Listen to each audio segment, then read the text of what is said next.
Good afternoon, everybody, and thank you for taking the time to join us. We're delighted today to be joined by Anna from the Metropolitan Police, who approached Crypto UK several months ago to start talking to us about the phenomenon of wrench attacks. And it seemed to be a really critical issue that we were really keen to share with our members and broader community. We're going to go through a session. Anna is going to talk you through some information from the Met Police. We've also allocated some time at the end of this session for questions and answers. Please do, throughout the session, put any questions into either the chat or the QA function that you'll see at the bottom of the screen here on Zoom. I'm going to stop talking now. I'm going to hand over to Anna, and I will come back and join you at the end of the session, and we'll go through any questions. Anna, thank you. I'll let you introduce yourself. Thank you so much, Sue. Hi, everyone. My name is Anna. I'm a Detective Constable in the Met Police. I'm based within the Fraud and Digital Asset Crime Prevention Team, which is a unit within Specialist Crime. And essentially what we do is we look at all of the fraud and digital asset crime that comes to the Met. We look at any specific maybe trends, patterns, and we're trying to figure out as best as we can what sort of preventative measures, tactics, what are we able to deploy, work with partners, key agencies to make sure that anything that we identify, we can appropriately safeguard and introduce preventative tactics. And that is sort of part of the reason as to why I'm here today. And thank you so much to CryptoUK and Sue for having me here today. Speak to you guys about the wrench attack phenomenon. And I will say apologies if you see me clearing my throat as I am presenting. I've been a little bit under the weather. I have a bit of a cold, but hopefully it's not going to be coming through as much. But I know as I keep talking, it might flare up a bit. So my apologies for that.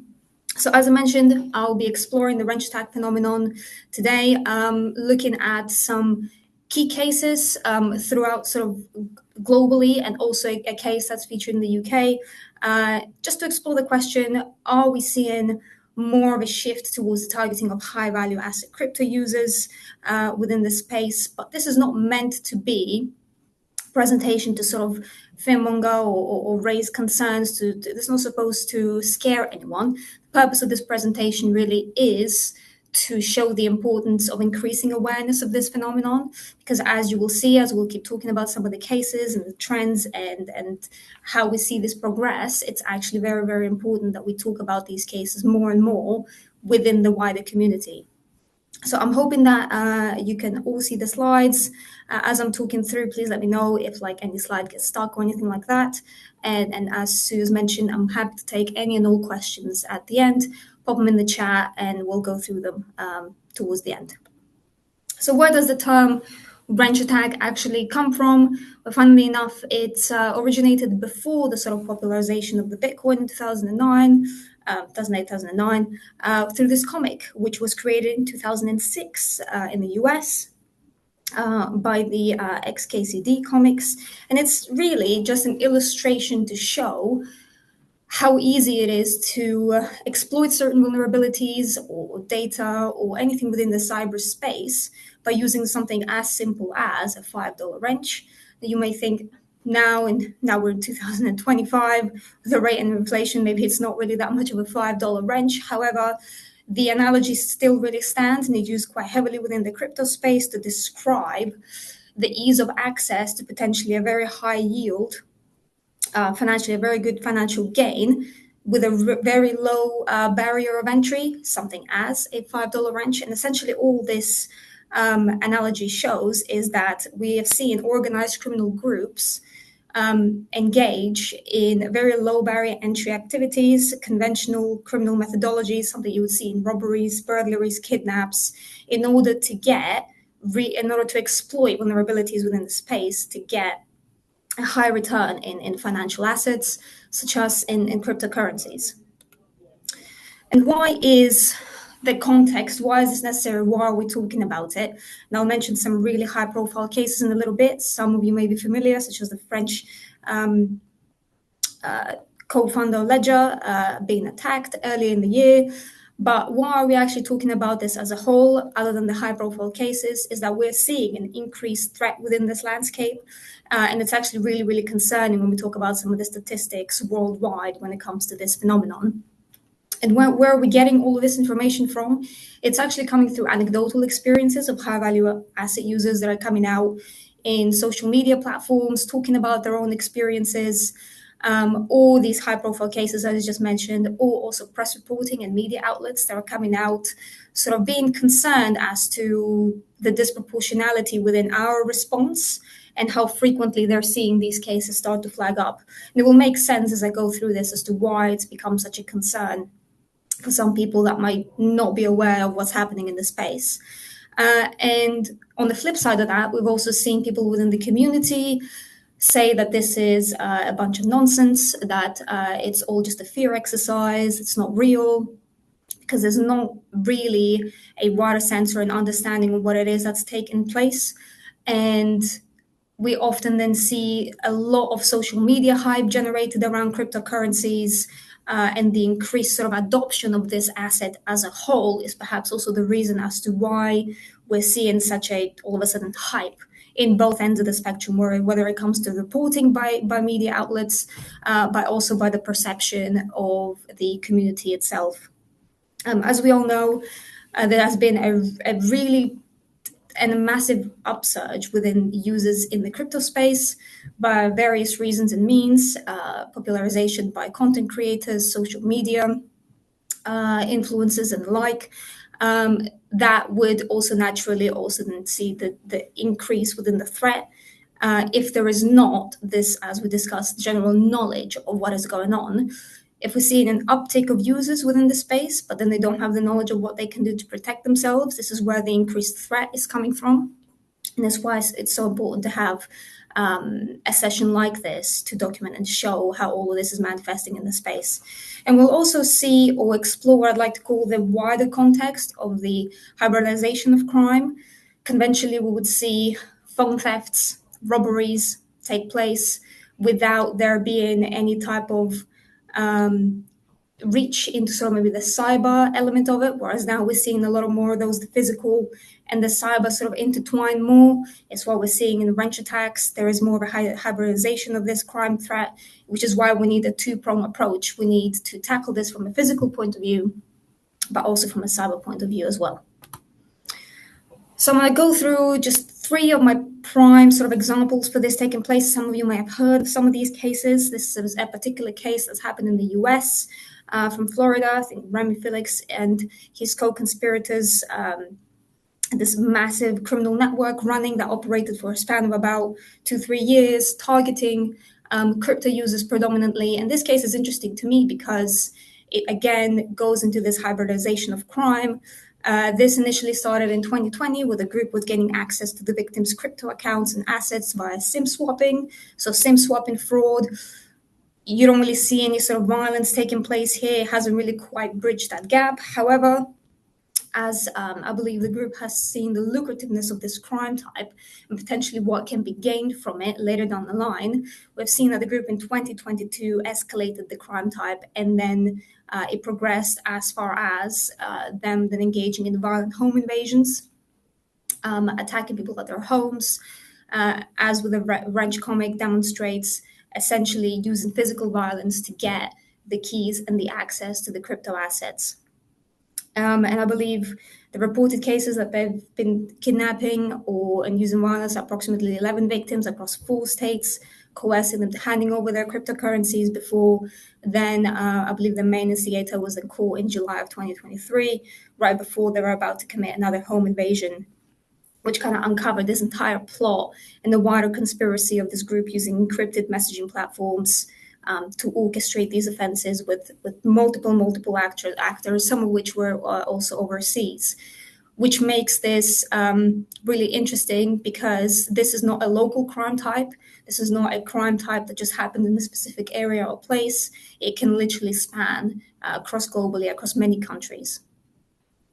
And some of you may be familiar with this case in France, where we saw the co-founder of Ledger be brutally attacked with his wife, who were kidnapped from their home. And this case is really concerning to me, is because the levels of violence are starting to now cross boundaries, where as part of their ransom, I believe they demanded 10 million worth of euros. In order to escalate that, they severed one of Mr. Ballard's fingers in order to produce that his associate for their ransom demands. And this is where it's concerning from a law enforcement and a community point of view as to how far some of these organized criminal groups are willing to take the space that they're able to commit such violent acts against high value crypto users. They're willing to basically do anything in order to be able to get that high value return that they're thinking they're going to get. And I believe 2, 3, 4 months later down the line, also in France, there was a high profile case where another crypto entrepreneur's daughter was attempted to be kidnapped publicly in broad daylight. Some of you may have seen clips of that floating around social media. That was also a really concerning flag point of it happening so quickly after this case. It kind of shows the disregard of no matter how high profile public cases and how much limelight they get, actually within a short span, something else was attempted straight after this incident. And then in the UK, we have this really prominent case, which is now, as far as I know, has concluded in a trial as of last month, which was the targeting of a UK-based crypto investor, Ramesh Nair, who lost $4 million of Ethereum to an armed robbery.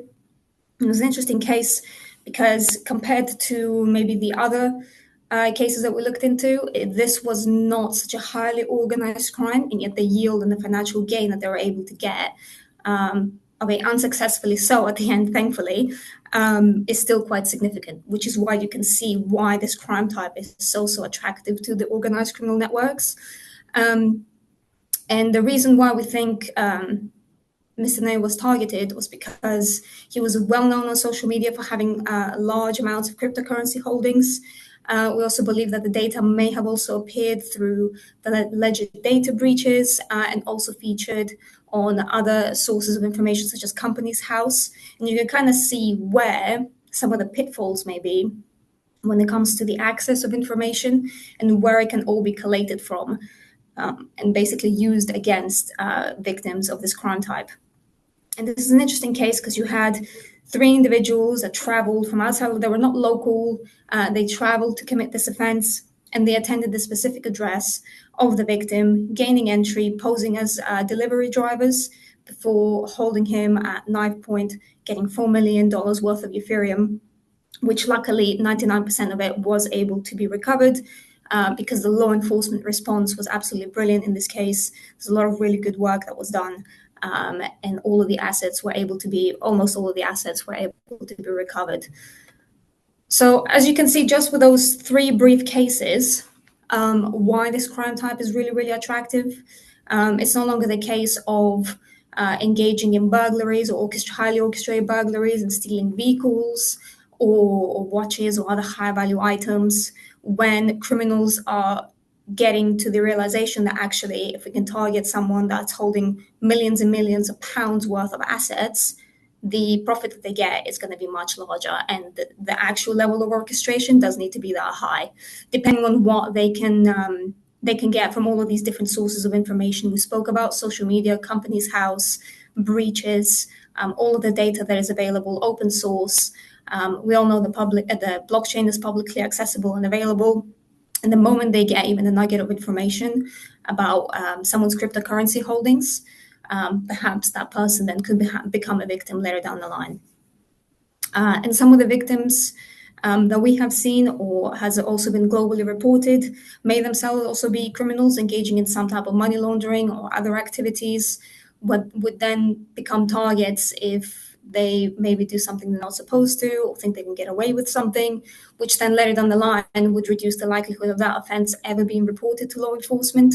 I actually suspect there is quite a lot about this space we don't even know about because of how heavily underreported it is, and there is a lot of reasons as to why that is the case.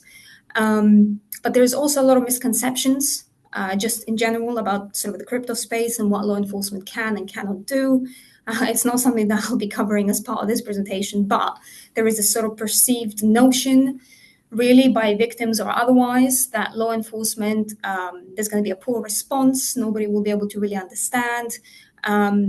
and people just lose the confidence to report it or approach anyone to even speak about what it is that's happened, maybe because of other threats or other things that may be going on.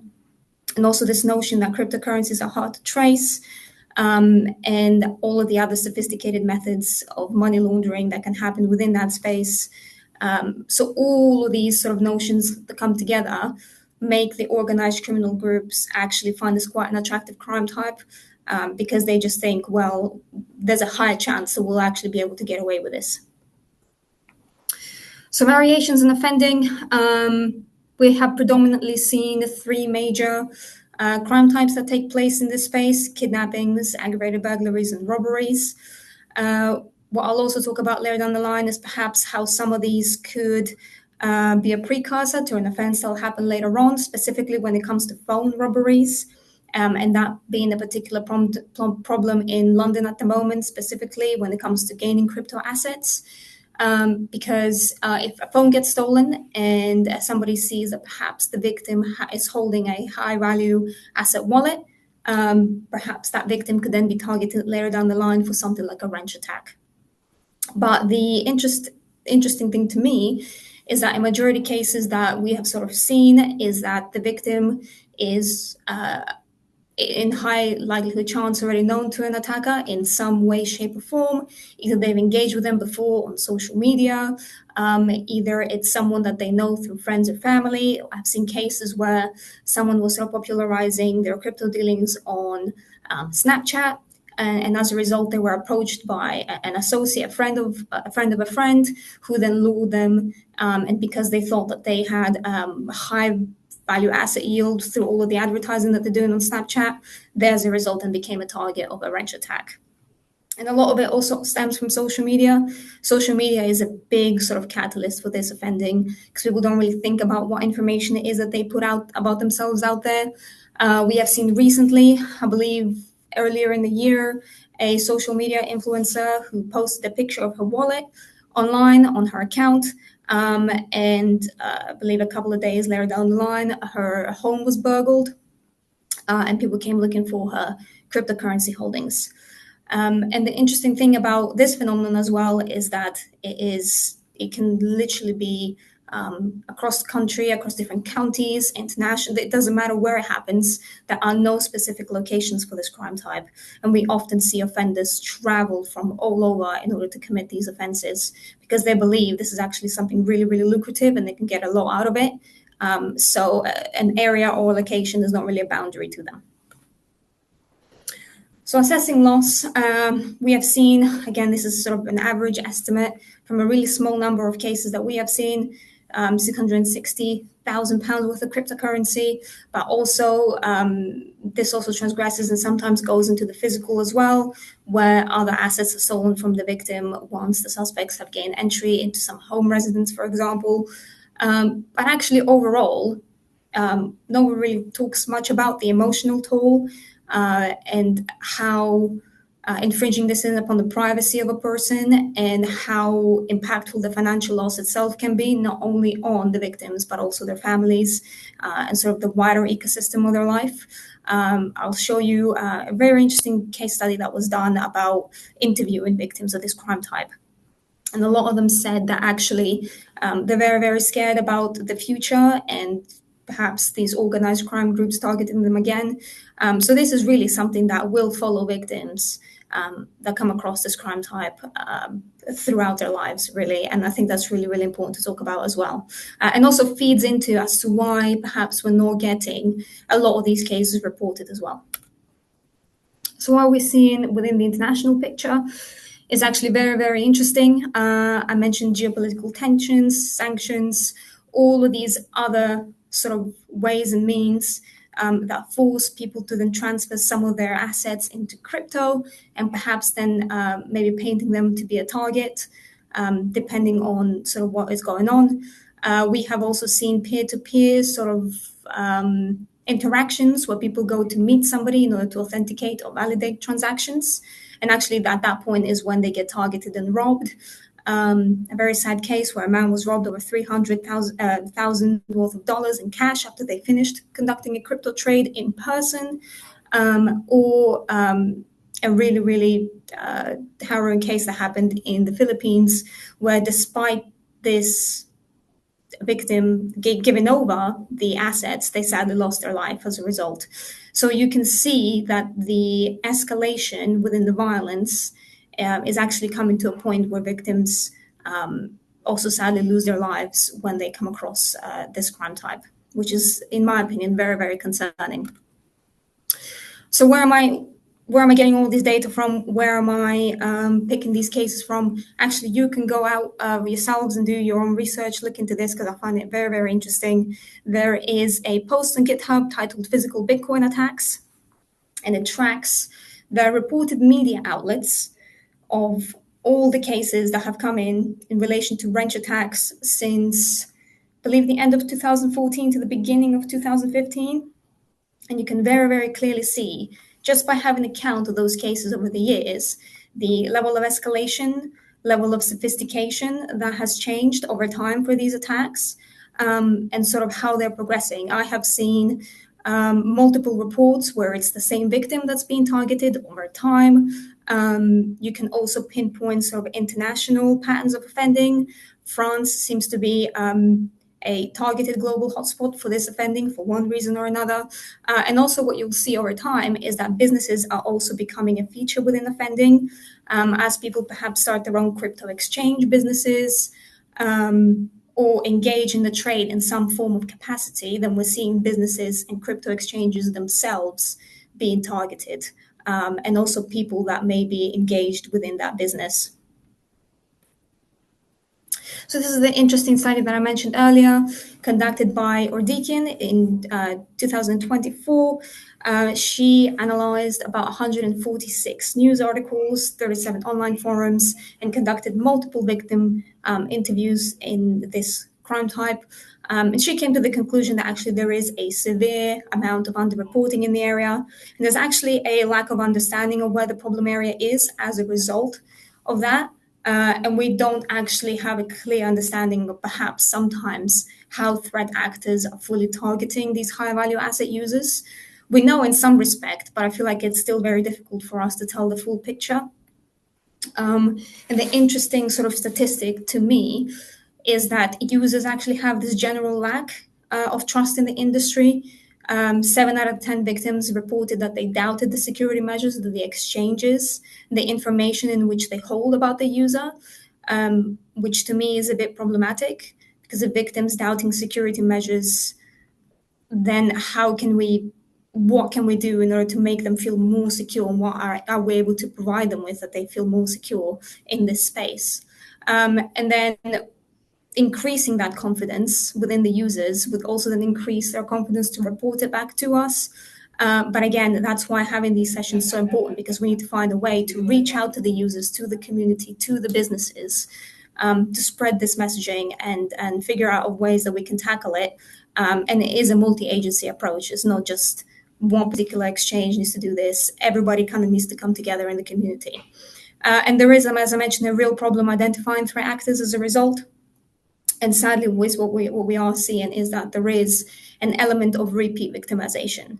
50% of the victims will anticipate that they are going to be targeted again as a result of what it is that's happened to them, which kind of makes sense if organized criminal groups know that the victim is going to potentially going to have access to high value assets throughout their life.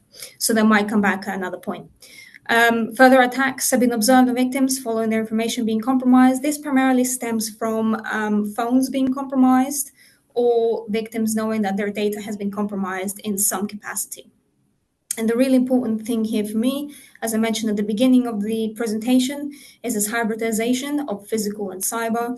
Even if we have the most advanced security measures that we can have on our phones or on our devices, it actually does not make anyone immune to a wrench attack, because all they need is that level of force, level of violence to be able to gain access, to be able to get the keys to the crypto assets.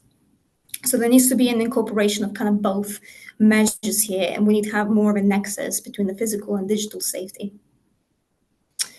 So what crime prevention advice should really be putting out there to our high-value asset users? kind of comes at a 5-stage approach, and this all sort of also stems from Ordikian's paper as well. It's about managing funds, ensuring that we do not have all of our eggs in one basket, so to speak, that we don't have all of our assets in the wallet. It's dissipating those funds in different avenues, having different levels. If you have high value assets, different levels of verification, identification to be able to gain access to those, or dissipating them across multiple wallets, different storage methods, perhaps, and making it harder for anyone to be able to gain assets all in one go. Different levels of wallet security, and that can come sort of in different ways depending on which service provider the user might be with, what wallets they have.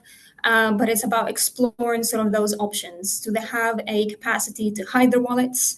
Do they have a capacity to hide, obfuscate their assets within the wallets, or to show a different number as to what actually is in the wallets? But also when it comes to digital security, and no matter how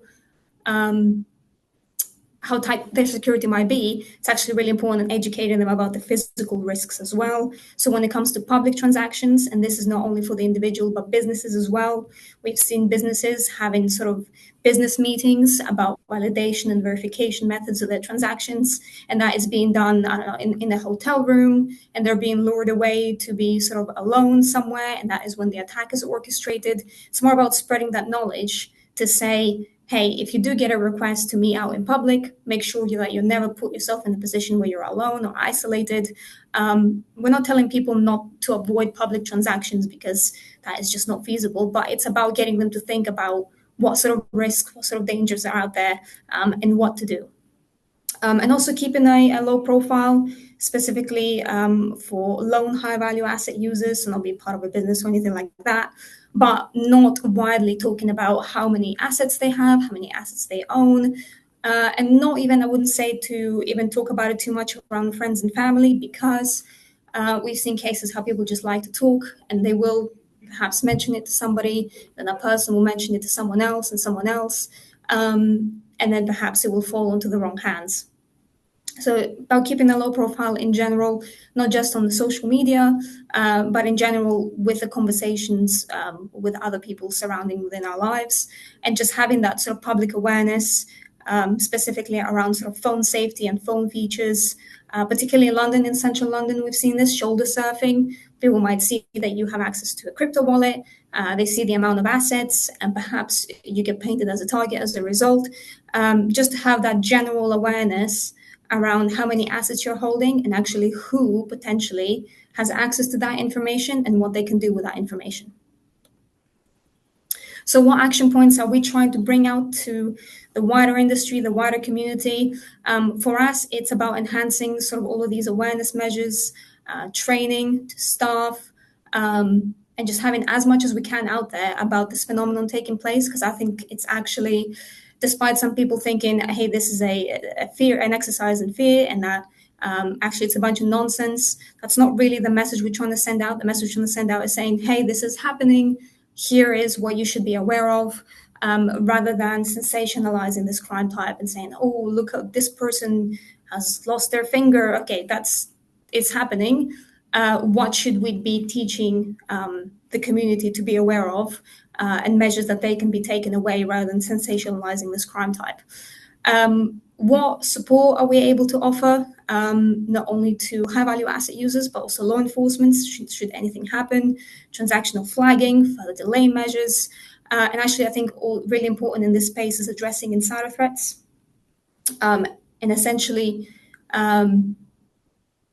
making the information as secure as we can within our platforms, enhancing our own due diligence checks, KYC, better protocols for hiding assets, changing wallet interfaces if we can, educating users about different wallet interfaces, or ways in which they're able to hide assets and not make that information as easily accessible, and essentially anything that the user then can take away to enhance their own preventative capacity for this crime type.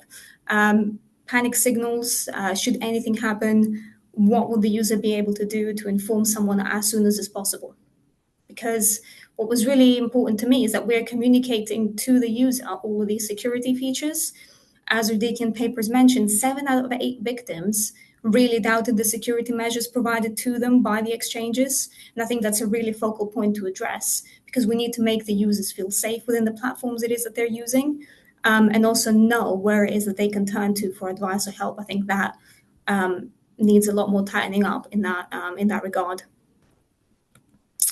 But that's it from me. Thank you all so much for listening. I'm happy to take any questions. Our team mailbox is fraudprevention@metropolice.uk.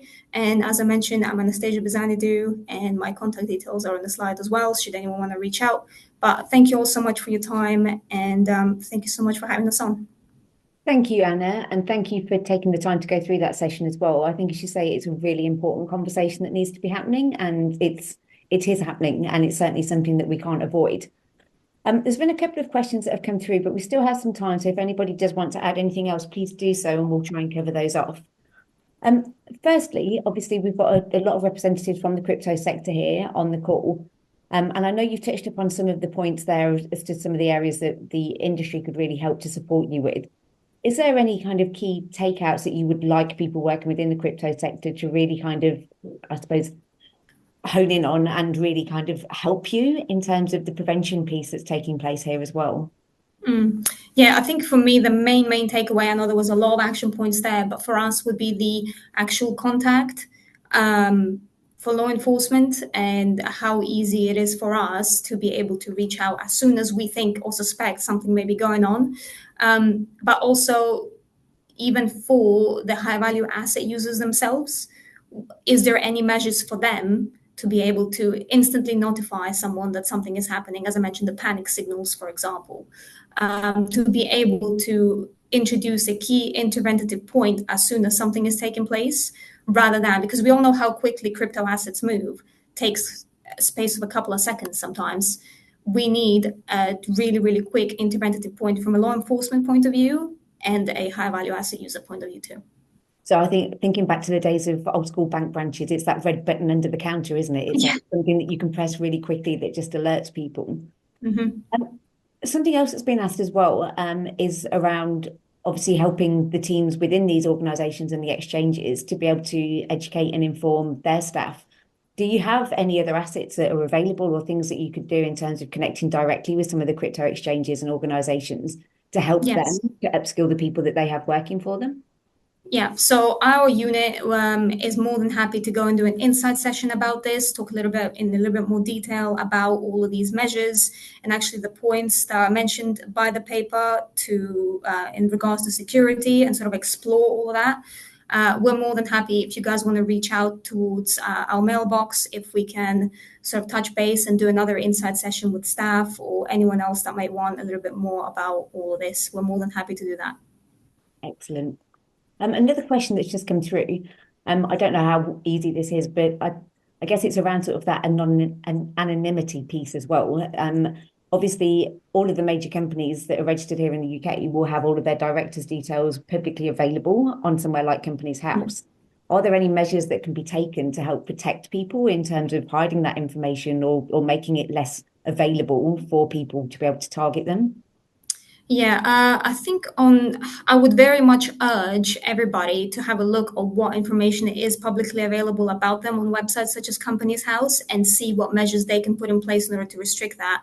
I believe in some cases they may be able to. I am not too sure. Or if not, then to just make sure that your own sort of information, such as your home address, is absolutely categorically not on there, because we have sadly seen that is the case for some people. So just, it will be more about the case of going back and just seeing what information is out there about yourselves. Probably name, nothing you can probably do about that. But as long as sensitive information such as home address or any frequent places that someone may be is not widely publicized as much as possible. Yeah. And I think, as you say, I mean, common sense, but I think a lot of people don't necessarily appreciate how much information is publicly available when they're working for Mm-hmm. organizations. And as you say, it's piecing together all of these bits and pieces, isn't it, to try and work out how criminals are actually being able to target people.